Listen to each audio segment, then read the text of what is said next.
Welcome to What You Need to Know on this Wednesday. Day with America's favorite doctor over there. Thank you, my friend. Who gets me in trouble all the time in a good way. Only because she loves me and I love you back. That's true. And speaking of the trouble that you guys give each other, our medical headline today has to do with life expectancy, and it ties into our conversation that we had with Dr. Jen yesterday. Her joke about how DeMarco is at the halfway mark of his life. Here's the moment in case you missed it. How do you feel, Mr. 45? I feel great. 45. I feel good. Arriving at 45. You could be at the halfway mark. Oh, stop. That's good. No, that's good. I mean, shots fired already at the top of the show. Now, that's how you welcome your brother back, Dr. Jen. I see that as a good thing. And Eva, I honestly walked in the gym yesterday and the brothers were saying, oh, you're halfway there. I'm like, oh, wow. Thank you, Dr. Jen. You should have said thank you for watching the show. They were paying attention to GMA3. But listen, we were having fun with it because I was looking at that like a positive as a doctor. You guys maybe not so much, but literally by some cosmic twist of fate, a new study from the CDC about life expectancy, DeMarco. Okay. So let me walk you through it, because 19 mortality, because we did see life expectancy drop significantly during the pandemic. So see, I was suggesting you are above average. You have good health and wellness practices, so I think you can get beyond 90. Hey, I received that. You know, real quick, what are your tips for aging? Because a lot of people do want to keep looking younger. I mean, let's face it, we're getting older. And it's not just about looking younger. It's about vitality and longevity. And a lot of studies of blue zones where a lot of people make it to 100 have shown some common practices. The most important, really, is staying engaged and active. That's physically and socially and intellectually, eating a clean diet. And then people who are engaged in faith-based practices are known to have more longevity. So I think you can make it to 100. After How's that report, for damage control? You're forgiven. You are forgiven. Thank you. All right, Dr. Jen, thank you very much. Let's check it out with So feels very fascinating stuff. And get this, supporters are dubbing this effort Jet Zero. That is cool. That is cool. I like that. Used nice. Cooking oil, too. Yeah, who would have thought there'd be a use for that? All right, thanks, Em. Thank you. Well, there's much more here ahead on GMA3 on this Wednesday. He resigned amid scandal nearly 20 years ago. Now, Jim McGreevey is going for a comeback. Our GMA3 daytime exclusive with the former New Jersey governor. And later, coming up, she calls herself Lucky Girl, and her inspiring story against daunting odds is helping many others reach for the stars. More of GMA3 when we come back. Stay with us. Out of the New York Times, taking a look into a drug that could give your pet more dog years. Tell us more about this. Yes, and we are obsessed dog owners, so this really got our attention. In addition to the fact that, as we've talked about here before, so much of what we use in human medicine comes from the field of veterinary medicine. That, in addition to the fact that there's something like 80 million Americans who have pets, this kind of drug potentially is going to get a lot of attention.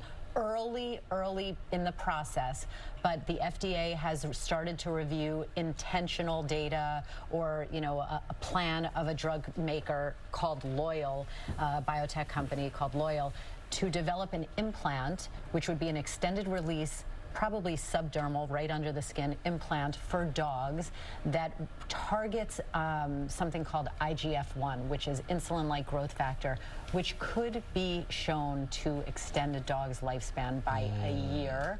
Minimal side effects.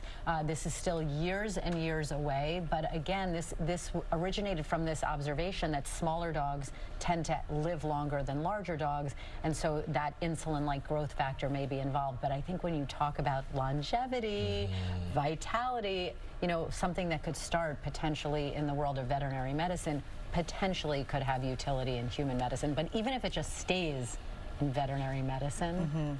But that is my question. So if we're seeing it in dogs, could we see it in people? Could we see it in people? I mean, of course, there are people working on that, but even if it stays in the field of the dog world, there are going to be a lot of people who are going to want their dogs around for another year. Well, an extra year can make a difference. So anyway, well, it's like 7 years, it's right? Years away. Right. It's years away, but we'll stay on. Keep hope alive, right? We're back in a moment. We're back now, and Dr. Jan Ashton is taking a look at some of the medical questions that you're asking. And here's one from one of our viewers. How many calories do I need to burn to lose 1 pound? That's from Jess. Okay, very interesting. And by the way, when I got my degree in nutrition, we talked about this because it actually has a lot of scientific, historical kind of controversy. This concept of 1 pound is equivalent to 3,500 calories is from the 1950s, right? It is based on what was available science then. Now we know a lot more. It's not that simple. Even if you equate 9 calories per calorie for fat, you're still around 3,700, maybe as high as 4,100. Yes, that's true if you overeat a very small amount. When you get to 3,500, that generally equates to 1 pound. But in terms of losing weight, it is not that simple, because with time, over the long term, your body's composition changes, your basal metabolic rate changes, and so it's not as simple as if I cut out 3,500 or 3,700 calories, I will lose 1 pound. But in general, yes. I mean, if you're as little as 100 extra calories a day will add up over time. Your prescription for wellness. Okay. These are my tips on how to kind of outsmart or over-strategize your appetite. Eat slowly. It takes time for the stretch receptors in your stomach to register that there's food in there and send those signals to your brain that you've had enough. If you eat too quickly, you can still think that you're hungry when you are not. Good to know. That is good to know. All right, thank you, Dr. Jan. And folks, hit us up on Instagram with all of your medical questions at ABC GMA3. That's why I eat dessert first, so I have room for it. Or there's that. Up next right here on GMA3, the surprising things. Oh, that is so powerful. I receive that. I receive that. Welcome back. That was a clip from the new Netflix miniseries, All the Light We Cannot See. The 4-part drama is based on the Pulitzer Prize-winning novel of the same name, and one of the stars of this series is here to tell us more about it. Please help us welcome to the studio, Aria Mia Loberti. Hello. First of all, you are phenomenal in this. And we have to say congratulations to you. It was actually your first acting. You hadn't ever done an audition tape before this. Say what? Yeah. It was something I could even dream about, so I was just excited to see the casting search. Someone shared it with me, and so that's embarrassing, but also really funny. Well, you know what? You're such a natural. I mean, were you nervous at times, or did you just walk in and just knock it out the ballpark? No, I needed. Aria, I shared with you just before we came on, I'm 1 episode in, and it is just so gripping. It's incredible. Your character is blind in this story. You're legally blind. Yeah. What about the role really spoke to you, and what kind of challenges, if any, did you have in playing this part? Themselves.